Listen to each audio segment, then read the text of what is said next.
Our basic casing recipe is going to be 10 parts peat moss, 10 parts vermiculite, and either 1 part calcium carbonate, or you can use 1/4 part hydrated lime and 1 part gypsum. Make sure if you do use hydrated lime that you get agricultural hydrated lime. Don't use the stuff made for masonry or cement. And then when we get it all mixed up, we'll pasteurize it at 140 to 160 Fahrenheit or 60 to 70 Celsius for 1 hour.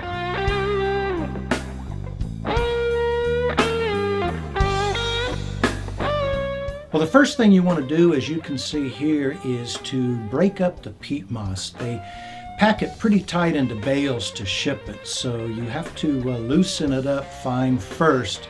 And then once we get it all broken up and loose, we'll be adding our lime. You can either use calcium carbonate at 1 part out of 10, or you can use hydrated lime at about 1/4 of a part to 10, the amount of the peat moss.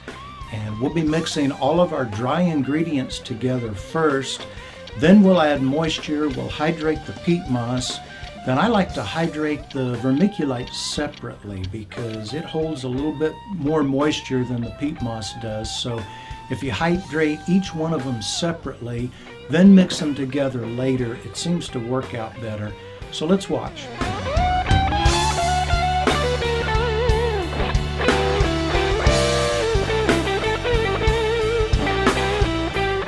I found if you get the gypsum and the lime wet before you mix it in, it'll stick together, and then you'll have areas where your pH isn't balanced right. So mix the dry ingredients first and then add water. It'll work a whole lot better for you.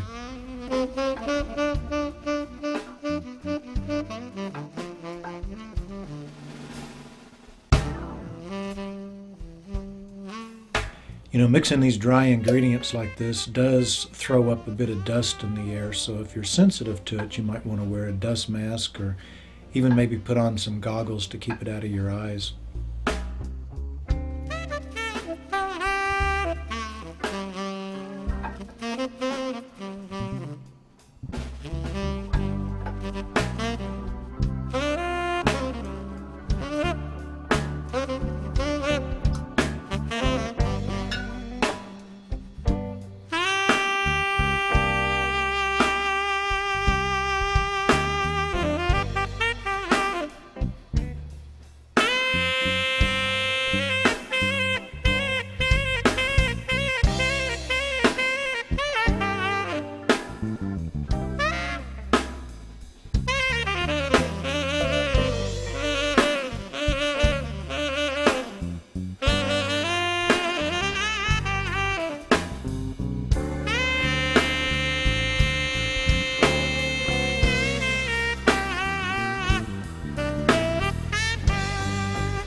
You'll notice I like to squeeze it down, and you'll see me do that quite a bit.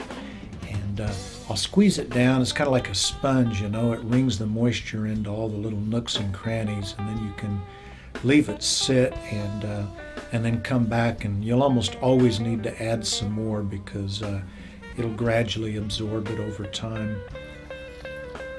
Of course, if you get it too wet, it's easy just to squeeze the excess back out again.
can see my high-tech method here for mixing them together. I just try to take about half the peat and move it over to the worm, and half the worm and move it over to the peat.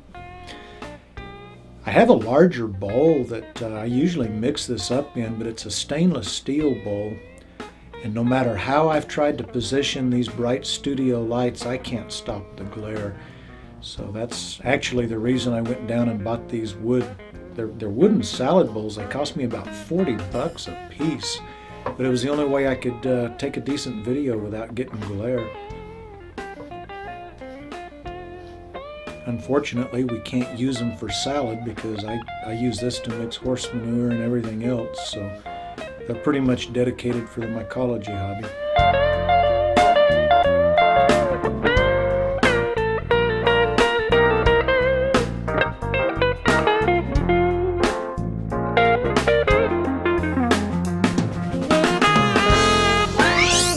Well, as you can see, we'll continue adding moisture, stirring, adding moisture until we get it to field capacity, which we're going to describe in just a second here. I like to pack it down tight, as you can see, and then walk away and drink a cup of coffee, and then come back and check it again, because packing it down tight will let the moisture sort of equalize, and then we can fluff it back up and check it. And we're looking for field capacity. Every grower describes it a little bit differently, and with experience you'll come up with your own definition of field capacity. But briefly stated, the way I look at it, if you pick up a handful of your material, you don't want any water whatsoever to be dripping out of it just from gravity. If it does, it's too wet.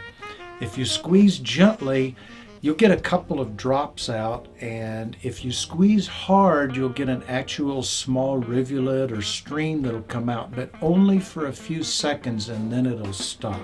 Let's watch.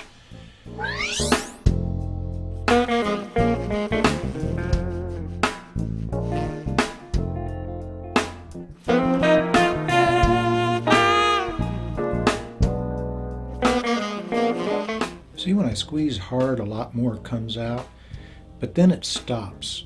So let's do this one more time here. You'll notice I pick it up and you don't see anything dripping out at all.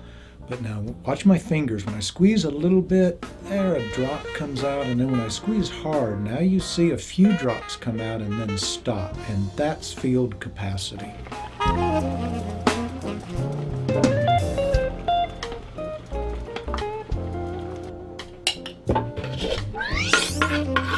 The next step is going to be to heat up our casing material. We want to kill the mold spores that are on it. We're only going to heat it up to about 140 to 160 Fahrenheit, 60 to 70 Celsius. That's going to let the bacteria survive, but it's going to kill off the mold spores.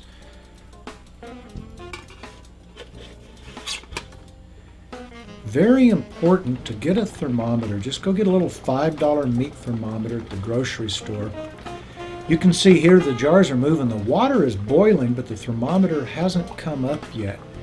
And once it does, once you reach about 140 Fahrenheit or 60 Celsius, shut your stove off. The temperature will go ahead and climb a bit more and then stabilize. If it drops back down below 140 before your hour is up, just turn the stove back on and heat it up again.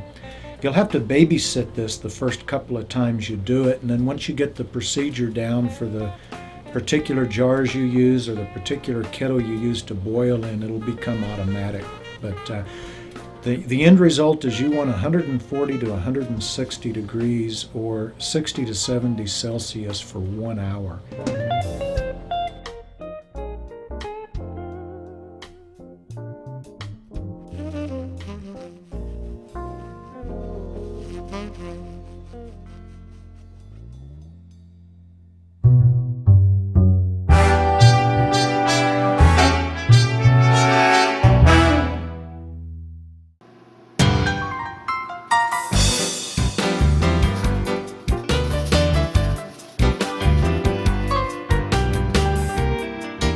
You want to allow plenty of time for your casing material to return to room temperature, and then it's time to apply it to your fully colonized bulk substrate.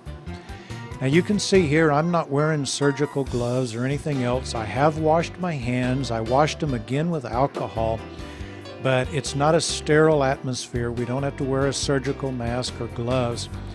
Now I'm using a thin lasagna type tray. It's only about 1.5 inches of substrate. So I'm going to put about a 1/2 inch of casing material on here, just under 1 centimeter. If I was using a thicker tray or a spawn bag, I might go up to about 1 inch of casing. We want to spread that out, and when about 20% of the casing layer is colonized, when you have mycelium poking through, we'll go ahead and introduce it to fruiting conditions and begin misting at that time to try to replenish the moisture that's evaporated out. Some species benefit from what we call patching, where the first few places that mycelium shows through the casing layer, you apply fresh casing over the top of them. Other species don't benefit from that, so I would suggest you consult Paul Stamets' Growing Gourmet and Medicinal Mushrooms for the growing parameters of whatever specific species you're growing. Poke just a few small holes, as you see here, in the top of the foil for gas exchange, and don't forget to label it with the species, strain, and the date you applied the casing.